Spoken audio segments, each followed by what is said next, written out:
We just finished Book 2 of the Darth Bane trilogy. Now we're moving into Book 3. Xana has spared Bane's life and continues her journey down this dark path. What will be in store for Darth Bane? Will he figure out how to live forever? Will Xana be able to overpower him and take the mantle of Dark Lord of the Sith for herself? Let's find out on this episode of Another Two White Guys with a Podcast. Welcome to Talk About Tatooine. I'm Andrew. I'm Nathan.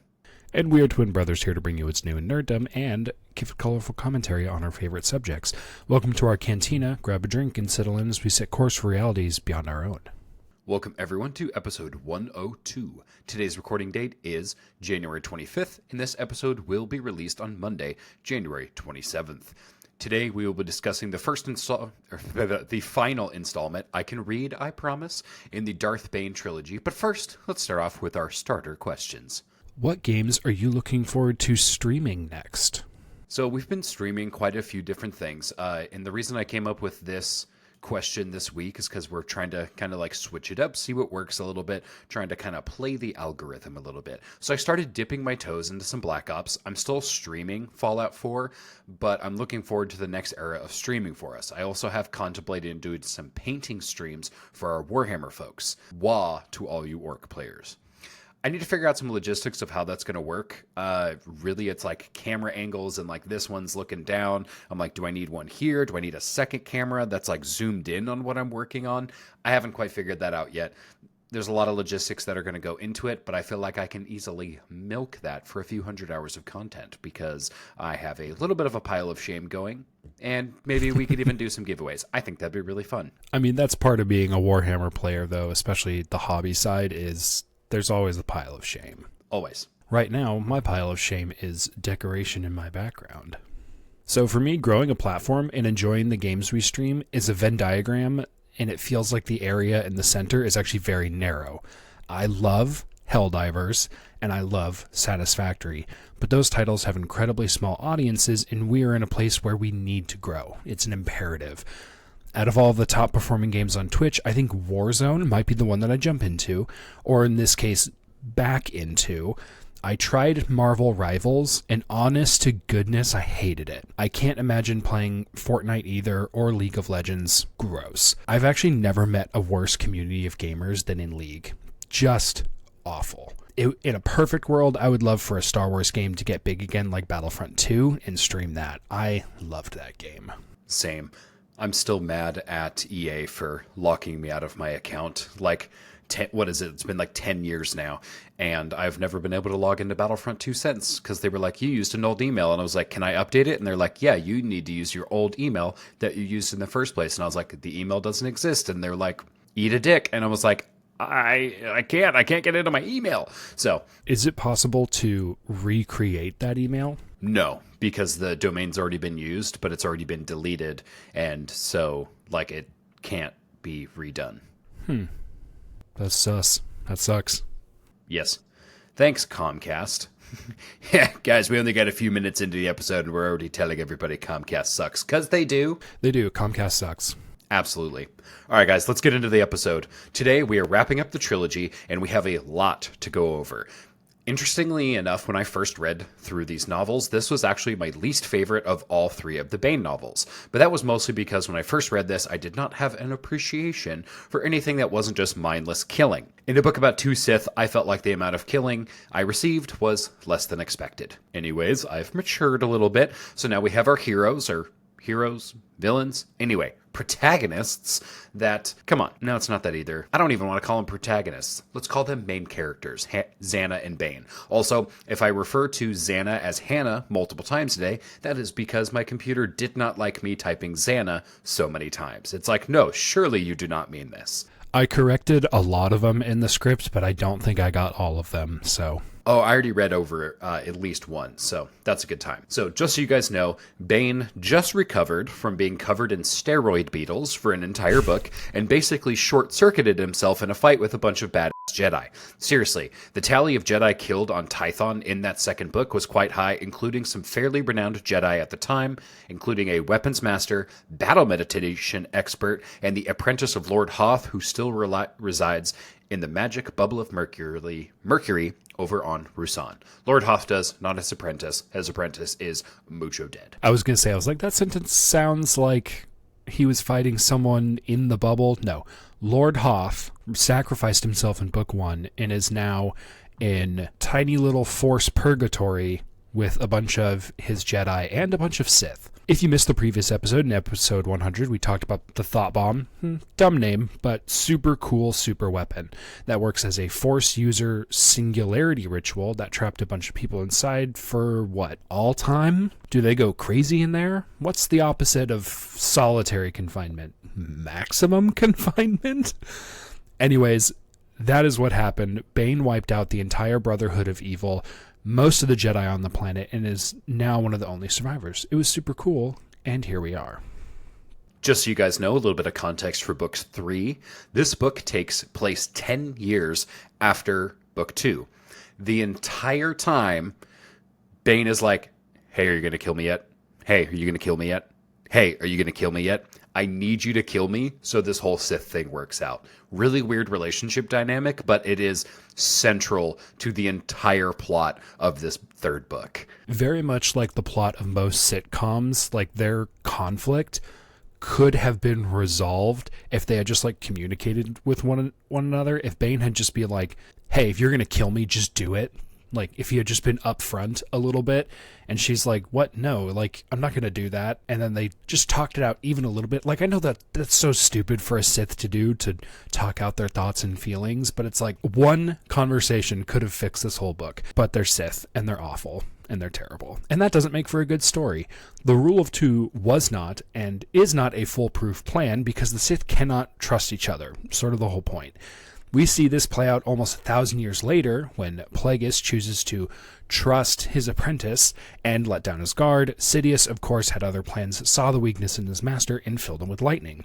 Bane, however, never stops looking over his shoulder. Probably a good thing. Again, this whole thing based on communication. I feel like we should have gotten like a BetterHelp sponsorship before doing this episode, and then we could have been just on it.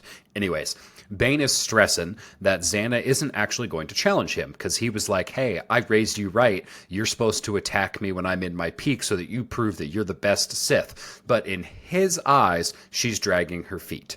So he's getting old at this point. And old is relative, because this is all kind of with the combined effects of the dark side, aging, and the residual effects of the Obelisks. Who would have known that a bunch of drug beetles would have side effects? So he's getting weaker and weaker over time. He needs a way to preserve himself, and his whole plan starts to unwind literally because of time. If he kills Xana because she isn't worthy of the mantle, he has to start over, and he would be too weak at this point for that to work. His master plan is starting to split at the seams. On the flip side of that same coin, Xana actually sees the weakness start to grow in her master, and because the Sith can't trust each other, like we already talked about, she thinks he's faking it. She is under the impression that he's actually faking like a tremor in his hand to lure Xana in and kill her, which she's not down for. She's like, he's trying to goad me into a fight. Disgusted by that idea that Bane is like trying to draw her into this final conflict, she's like, okay, well, I'm going to bide my time then. Which just compounds with Bane's thought that like, oh, she's just going to wait me out until I'm old and frail. In her mind, she believes that her master is stronger than ever, and a coup at this point in the game would be too early. She has more to learn, and she is 100% sold on the philosophies of the Rule of Two. It's the apprentice's duty to challenge the master, but there are some serious caveats to that critical point in the plan, one being the apprentice has to take all of the master's knowledge. This is a problem because Bane has historically hid knowledge from her. Even as she is plotting to kill him, Bane is looking for more secret powers and weapons to circumnavigate the rules he made. The second point being that the apprentice must challenge the master at the peak of their power so that the Order of the Sith continues to grow in strength. I don't know about you, but there's a huge issue with this. It's basically the honor system. which the Sith have no need for honor, and it's actually one of Bane's chief grievances with the Brotherhood of Darkness, because they believe in honor. They're like, oh yes, we must be honorable, and Bane's like, absolutely not, and cuts them out at the ankles. The Sith have no need for honor, and it also implies that the victor of the fight would magically come out of the fight with no injuries, no disfigurements, or some sort of crippling handicap that would then doom the Sith from moving forward and becoming more powerful. It's like the idea of people say, oh, you know what doesn't kill you makes you stronger. It's like, that's not true. Sometimes what doesn't kill you severely cripples you for the rest of your life. I didn't die, but I lost both my legs. I must be stronger now. You're like, that's not how that works. Yeah, not to put too fine of a point on it, but like a battlefield veteran who gets their leg blown off by an IED. I almost said IUD. I'm like, that's not it. Oh.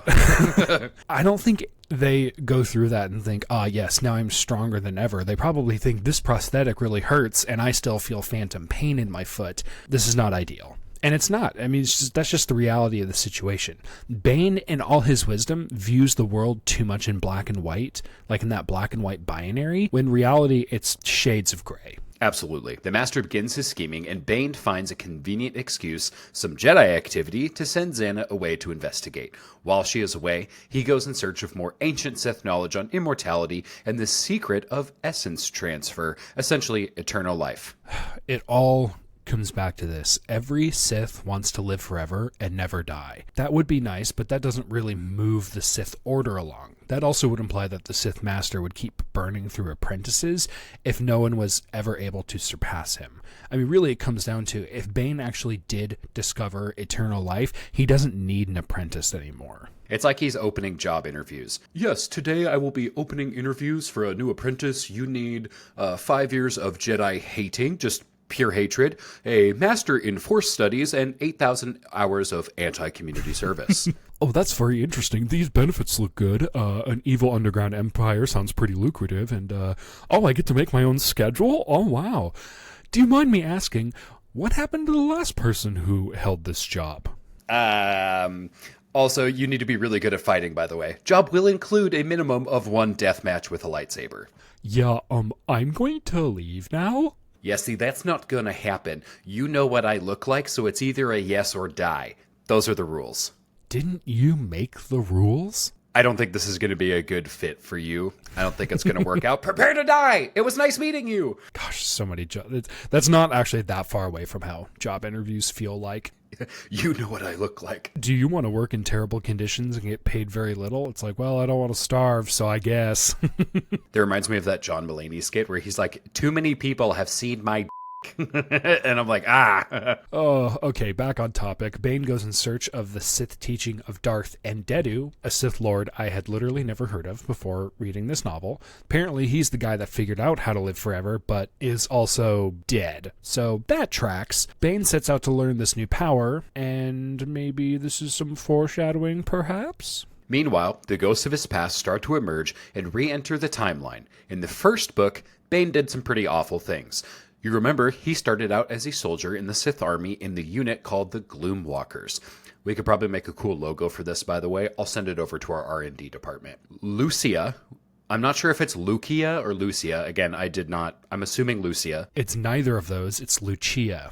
Shut up. Are you serious? That is how it's said in the audiobook. Guys, if you heard last week's episode, I said heinous instead of Haynes, so I'm 0 for 2 on pronouncing new names correctly. So, Lucia, correct? Yep. I'm going to mess that up every single time I read it. Lucia, one of his squad members, shows up in this novel as the bodyguard to the Princess of Doan, which is very important because we're going to learn who she is in just a second. Bane had some interactions with a healer named Caleb. It's spelled Caleb. You're kidding me. That is how it's said in the audiobook. Like that is classic stupid fantasy names. Why do you guys have to be so dumb? Just be normal for 1 second. It's not going to break somebody's immersion if you're like, hey, this guy's name is John. You're like, okay, cool. But if every other person's name is like Beelzebub Gleeperglorp, it's like, it doesn't make any sense. So your name is John? Actually, it's Johan.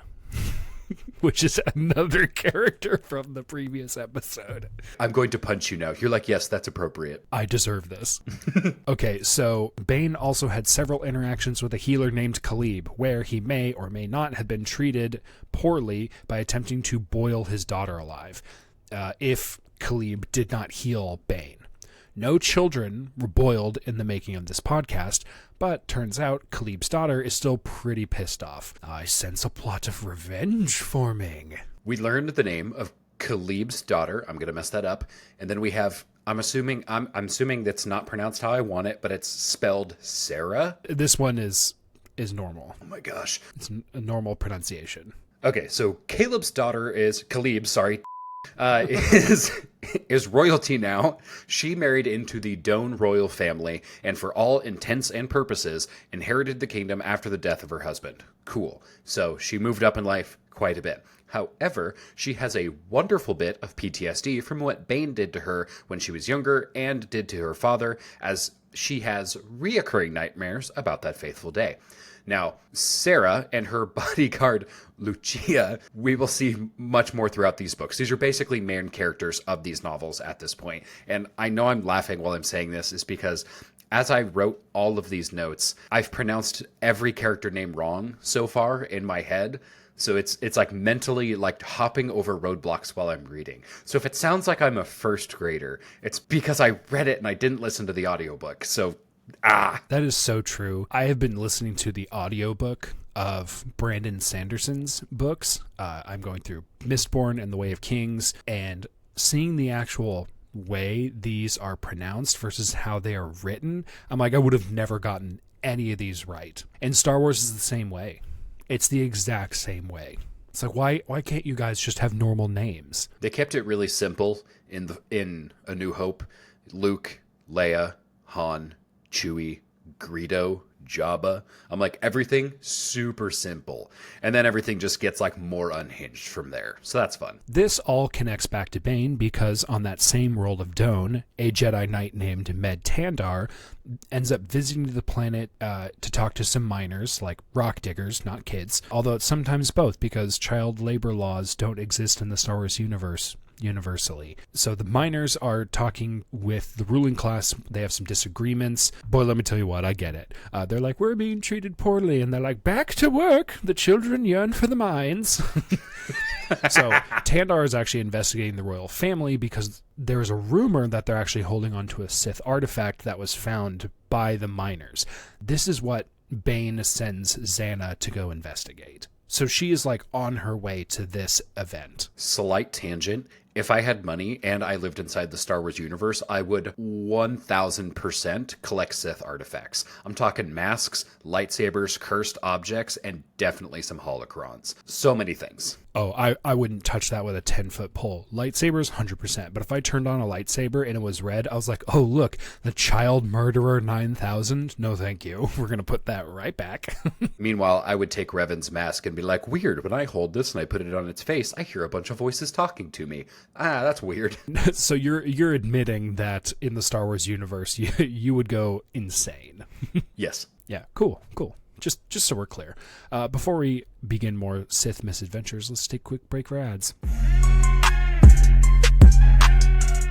Thank you everyone for watching so far. If Andrew is the brain of the podcast and I am the heart, that would make our patrons the feet, the things that bring in the money and keep us moving forward. So thank you.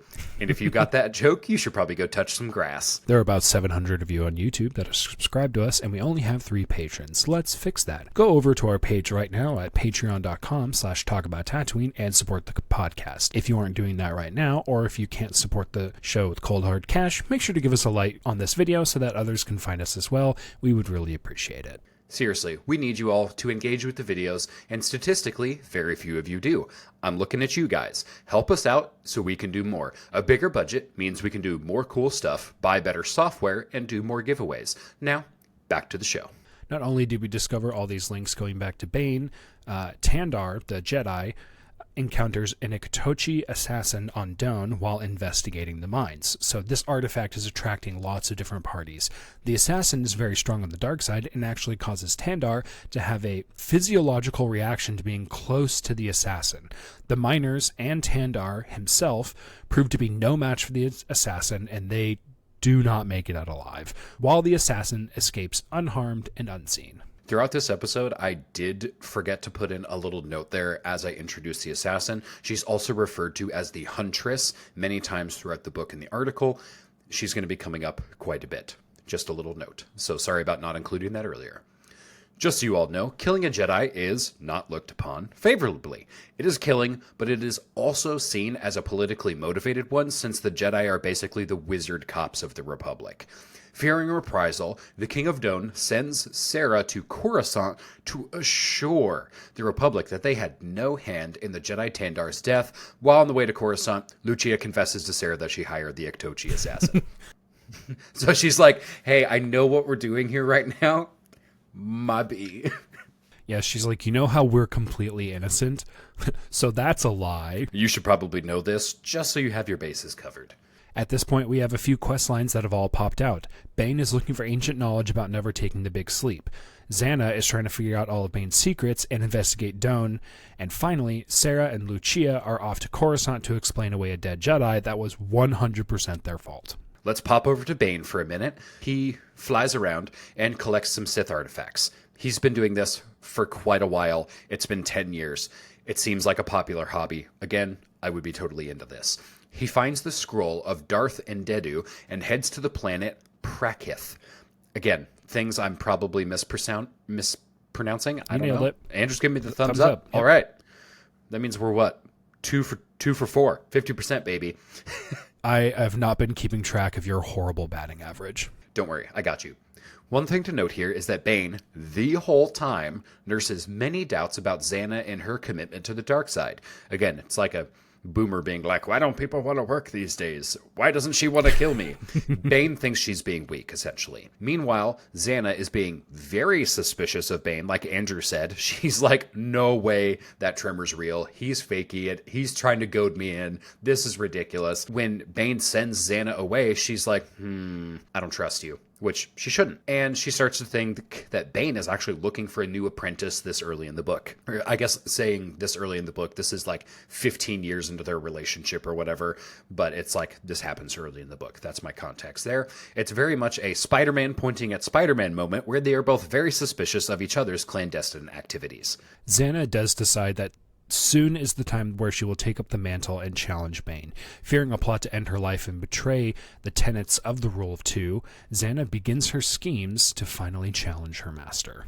All the while, Sarah and Lucia make it to Coruscant and talk with the Jedi. During this time, Sarah discovers the memorial to her father and the Jedi killed along with him at the Jedi Temple. She is able to connect the dots and knows that Bane was responsible. Doesn't relay this to the Jedi, by the way. The Jedi are just sitting over there like, some of our people died, but like, you guys said you didn't do it, so I think we were supposed to believe you. They set course back to Doan with a lead on a possible Sith, Set Harth, who was the apprentice, I believe, to one of the Jedi they were talking to, and he's also a Sith collector. So again, lots of fun Sith collecting here. And basically they find out that he may have been responsible for the Sith artifacts being on Doan in the first place. Xana at this point is going to look for the artifacts as well. She wants them. She's like, that seems like something that would be valuable. She gains intel that points her towards Hearth, and she kills a few people along the way, as is her way. She finds out he is on Nal Hutta and plots a course to the world inside Hutt space. Real quick, if you had to hide from the Jedi on a planet, which one would you choose? So if I had to do this, like, I'd like the idea that Set Hearth is hiding on Nal Hutta because he's like, I'm just going to hide on a criminal world that's on the Outer Rim.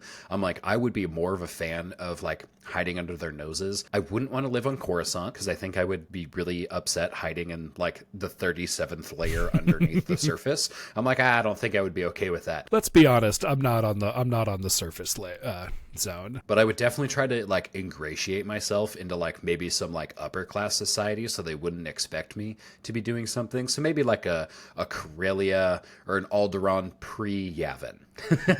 I actually would say Alderaan as well, purely because in all of the footage we see of Alderaan, it's very prosperous and it's very beautiful.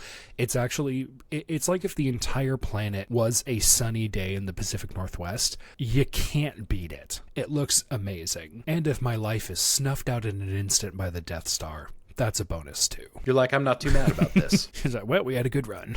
We did pretty good. Xana finds the home of Hearth, no pun intended, Star Wars names are just silly, and is pretty shocked by the opulence she finds there. Hearth is living the high life. I mean, why wouldn't you? You know how to use the Force, you're an active dark side user, you're living on a planet that is literally run by crime, so a life of incredibly lucrative crime work is going to make you a very rich person if you are someone who lacks scruples. Why not make a ton of money? Also, this dude has collected a lot of Sith artifacts, like a lot of them. And keep in mind, the Sith army only went away like 10 to 12 years ago. So that means an entire army of people very well known to the galaxy basically went extinct overnight. Everything in their empire was now an artifact of a very recent era gone by. All of those things, lightsabers, writings, Sith sex dungeon plans, would be worth a fortune to collectors and spawn an entire new black market trade. It would have cost you nothing to not include that last part. It would have cost me more than you know. It would have cost me everything. I'm the only one who knows. Xana confronts Set Hearth and they get into a scrap. Xana, very strong in sorcery, torments Hearth's mind in a test of wills to see if he is strong enough to be her apprentice. Essentially, she drives him crazy and thinks if he survives this, maybe he is worthy. Imagine the Scarlet Witch, but in Star Wars. He survives this and is slotted into her new apprentice. She's like, congrats, you get the job. It's like that worst interview ever. Xana sees a few issues that she needs to train out of him. She is young enough to where if she needs to get a new one, she can just bin him and find someone else. Xana and Hearth set out into the stars for her current master to end things. Pretty much. She is on the warpath right now. So again, when I first read this, it was a while ago, there was a lot of moving plot points and I just wanted people to die. So if you guys are confused on what's going on, we'll keep you on track as much as we can. Meanwhile, this is what Bane has been up to. He has been busy hunting down the secrets of immortality while Sarah also on the warpath for revenge. So multiple people are gunning for Bane at this point. Sarah hires the Huntress to find and capture Bane. Bane arrives at the planet he was going to, Prakith, finds the Temple of Indedu, and kills a bunch of cultists there. Classic Bane stuff. He finds the holocron and heads back to Citric 4. How was I on the pronunciation there? Citric. Citric 4. Okay, 2 for 5. Side note, this will be a test at the end of the episode to see if you can name all of the planets. Yeah. Bane has to do some time, Bane has some downtime for reading and discovers a forced spell called Essence Transfer. He learns 2 things. 1, it is possible to transfer your essence, which at this point is your soul and all of your knowledge, basically to no body. And if your transfer fails, you most definitely die. Bane arrives on Citric 4 and is ambushed by the assassin and a cohort of mercs provided by Sarah. All the plot lines begin to converge at this point. Sarah wants Bane dead. Xana wants Bane dead.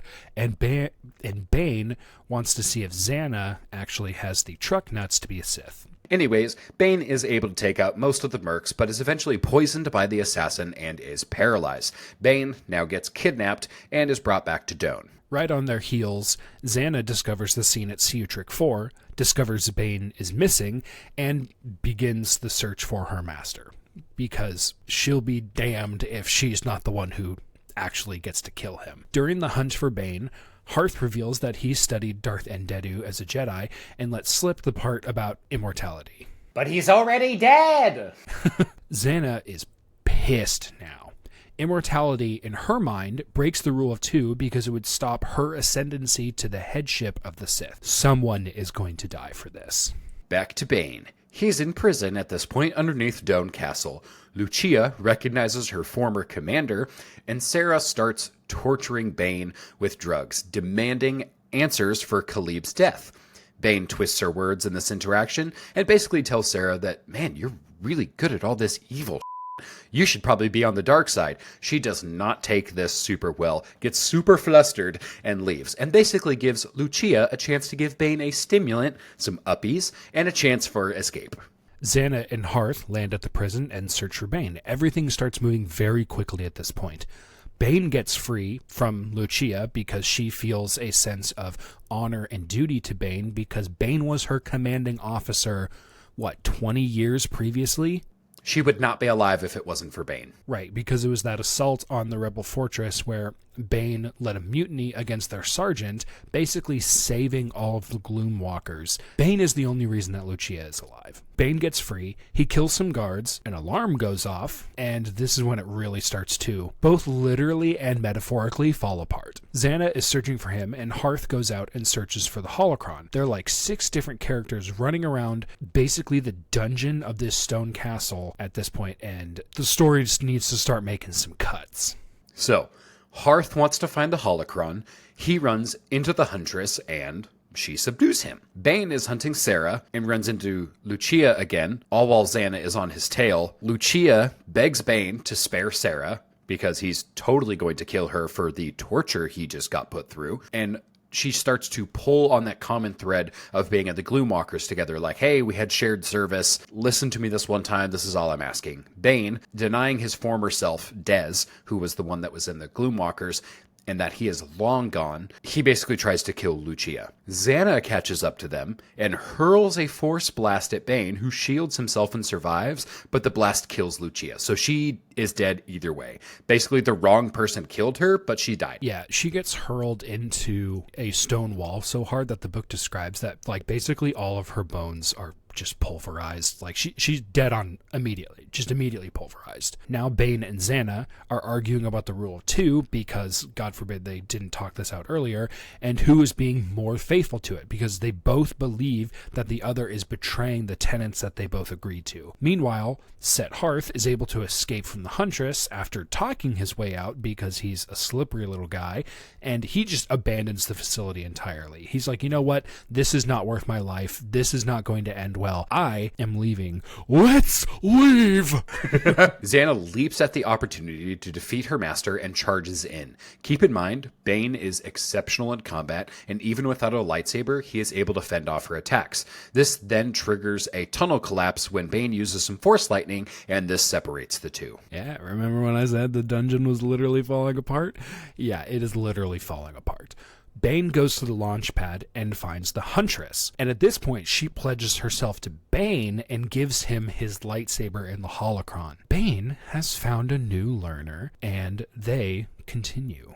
Later, Sarah lands on Ambria, and again, there's so many planets here, guys, I'm so sorry, and is able to confront Bane and the Huntress a final time, urging the Huntress to abandon the Sith as it leads to destruction. Failing her persuasion check, the Huntress ends her life very quickly. I should mention as well, in their escape from the Doan prison, Sarah also activates like a self-destruct function. So when they leave, so when Bane meets the Huntress, they're like, hey, we have to leave. Like, this is not the place for our final battle because the ceiling is literally coming down on top of us. That is when they move to Ambria. And at this point, Bane initiates the Huntress as a Sith and renames her Cognis. She has a strong mind in the Force and can perceive the future. Bane sends out a final challenge to Xana and they meet. Finally, they're just talking it out. They're being straight with each other. None of this suspicion. It's like, no, like, it is time. Like, clearly they're not going to reconcile after this. They have communicated where they stand, and that is wanting the other person dead. Cognis is present at this fight, but she says she will not interfere as to not pollute the challenge. So she pretty much immediately is like, yeah, if I were to interfere, it would mean the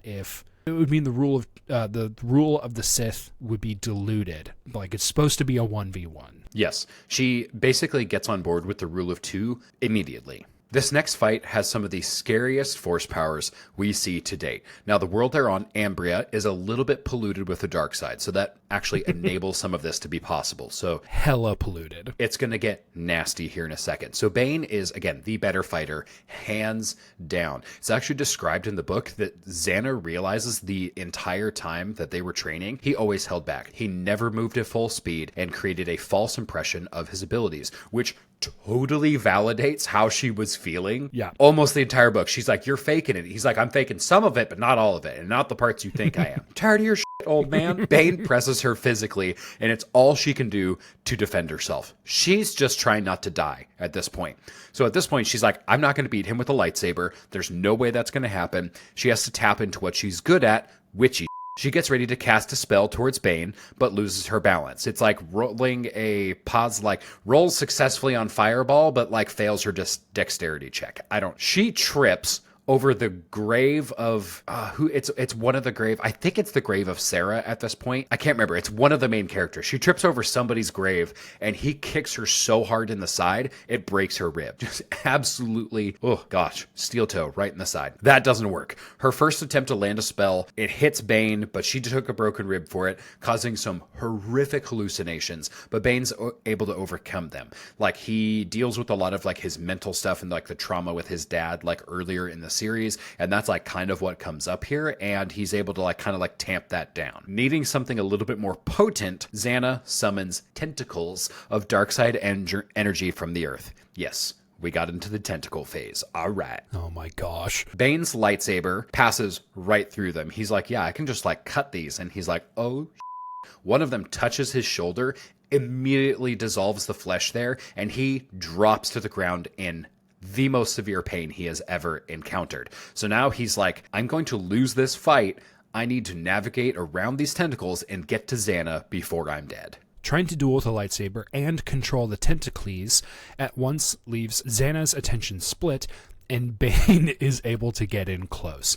He moves for the finishing blow just as a tentacle severs his arm, and he collapses to the ground in pure agony. He basically goes into shock almost right away. Bane attempts a final effort to beat Xana, where he grabs her, not with the stump, obvi, and begins the process of essence transfer.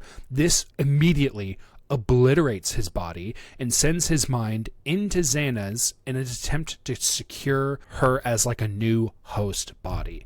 The struggle is now completely internal as both spirits fight for control for Xana's body. Great, another man trying to control women's bodies. Will they never learn? Cognis, seeing Bane gone, I'm assuming, like, in my brain, now that I've seen the Avengers movies, I'm like, did he just, like, disapparate into dust? Did he get snapped away? We don't know. She sees that Bane is gone. Xana is remaining, and so she decides, she's like, okay, I think it's okay for me to get closer. She approaches the scene. Xana rises, claiming that Bane has been cast out, but Cognis noticed she's doing this, like, weird thing with her left hand repeatedly. Remember how earlier in the episode where Bane had a tremor in his left hand, and that was actually the thing that Xana thought, oh, he's faking it. And Bane is internally is thinking, I'm not faking it. I can't even hold in my weakness from showing physically. Like, she shows her hand is like, has that same spasm. And it's kind of a cliffhanger. It's this epic cliffhanger and leads the reader to believe that Bane did in fact survive and won the Battle of Xana. I have never agreed with that. And apparently, neither did the author, because the author, Drew Karpyshyn, later clarifies that the ending is meant to convey the truth that Xana did in fact come out on top of that scrap. But Bane left a strong imprint on her body, and potentially more, leaving some ambiguity to the certainty of Bane's complete banishment. It's like the end of Inception when like the top wobbles just that little bit, and then 100%.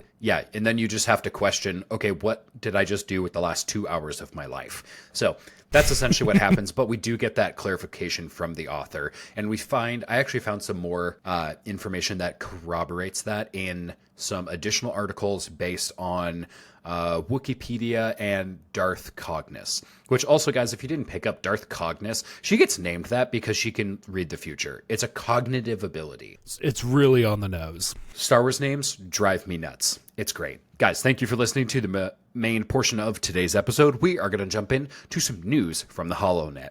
Last week, we very briefly talked about the new Doom game, but this week we got the Dark Ages Developer Direct trailer. Say that 10 times fast. Doom Dark Ages Developer Direct trailer. That's so hard. And they gave us a few insights to the coming game on May 15th, 2025. It's an 11-minute video, so we're going to summarize some of these points here. So I've got a few points written down. First things first is you want to know that the setting is actually a sci-fi fantasy crossover. So there's still guns, there's still giant mechs, but it's very much based in like that sci-fi fantasy world. Oh my goodness, it looks stunning. The developers describe the combat as an iron tank, whereas in Doom Eternal, you were a fighter jet. Combat is focused on strength rather than acrobatics. They go on to further differentiate the combat styles in the games, and we'll get there in just a moment. This game is actually going to revert back to the classic strafe to aim system that was a nod to the original Doom game. You know, that game that people will play on a potato in any screen they can get their hands on. There's a few new mechanics as well. You probably saw the shield saw. I saw the shield saw, and I wanted one up on my wall immediately. This is like if Captain America and Marcus Phoenix had a weapon forged love child. This is what you would get. You can block, throw, deflect, and decapitate with this weapon. The developers gave a unique combat style to this game. Now, they compared it to the games Doom that came out in 2016 and Doom Eternal. Doom 2016 was like more of a run and gun. Doom Eternal was like a jump and shoot. Doom The Dark Ages, the upcoming title, is more of a stand and fight. There are also some huge demons we get to fight in this title. They are also introducing 3 melee weapons, the Iron Flail, the Electro Gauntlet. We're all going to agree to call this the Shocker, right? Yes, we have to. Literally a power fisting, and the Doom Mace. Make sure to take advantage of the Glory Kill system for some awesome visuals as well. One thing I thought was very interesting. Do you want to read this? Yeah, the difficulty system is getting a complete overhaul and actually has multiple sliders on which aspects of the games you want to make easier or harder. I think this is a really cool feature. There were some parts of Doom Eternal where I was like, I'm really good at this aspect of the game, but I'm terrible at this other aspect, and it kind of killed it for me because then I would just get stuck in certain parts and I would blaze through the parts I loved. Hopefully this will fix that. There will probably be achievements based on sliding everything to the right, if I had to guess. There's also something called an Atlan, which is it's a big mech. And they showed some gameplay for this Titan and I'm so excited for this next part. There's a cybernetic dragon. D's nuts. You can which looks mythical and just amazing. Also, the soundtrack is metal, which is awesome and fits exactly what we expect with the title. Moving on to Star Wars gaming news, there is none. There's no news on Star Wars Eclipse. Whether or not that will ever happen, it is totally up in the air. We'll see. But follow the podcast for more. So we can keep telling you that we don't have any news. We've got a good streak going, guys. Additionally, the Eldari, or the Eldar in Warhammer 40k, got their codex. So cool. The best faction in the game got more upgrades. Neat. I'm so excited. Overall, I have not been thrilled with the 10th edition codex so far. If I'm just going to be totally honest, the factions that I play have been getting nerfed, and the factions that I play against have been getting buffed. And it's like, all right, this edition of the game is determined to see me never win at Warhammer ever again. I play orcs, so it's like I'm more here for the chaotic element of let's see how many models we can shoot off the board in one turn or get shot off the board. I don't shoot people off the board. Let's be honest. Yeah. No. Guys, thank you so much for watching. Huge shout out to our patrons, Mike, Isaac, David, and Comber, our biggest supporter over on Twitch, along with Bamboozle Ham as well. We love you guys. You guys are awesome to have in all of our chats and our servers.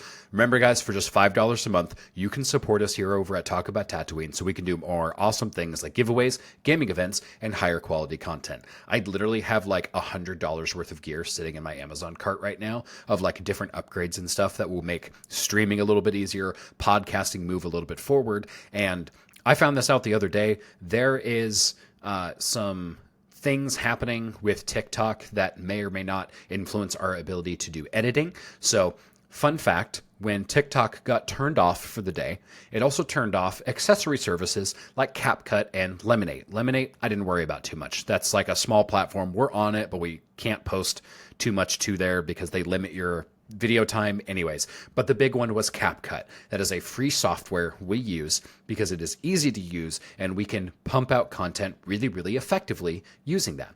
When TikTok got turned off, we had to revert back to our old software, which is iMovie, which decreases the quality of the podcast because it decreases what I am able to do as an editor.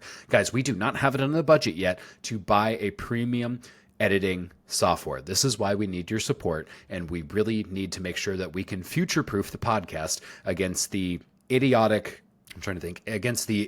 policy changes that keep coming through the US government, because people are hungry and people are dying, but we don't want the kids to use TikTok. So that's where we're at right now. Make sure you guys support us on Patreon. Watch our videos over on YouTube and subscribe over there, because again, we're trying to hit that partner point. So again, we can use that as a source of income. But that is the best way to support us if you don't have the money to support us on Patreon, which is following us over on YouTube and interacting with the videos. Do you have anything to add before I outro us? Nope. All right. Thank you so much for watching, everyone. Every single one of you watching is amazing and probably super huggable. Make sure to like, comment, and subscribe on this video so it can find its way into the feeds of as many people as possible. And until next time, may the Force be with you.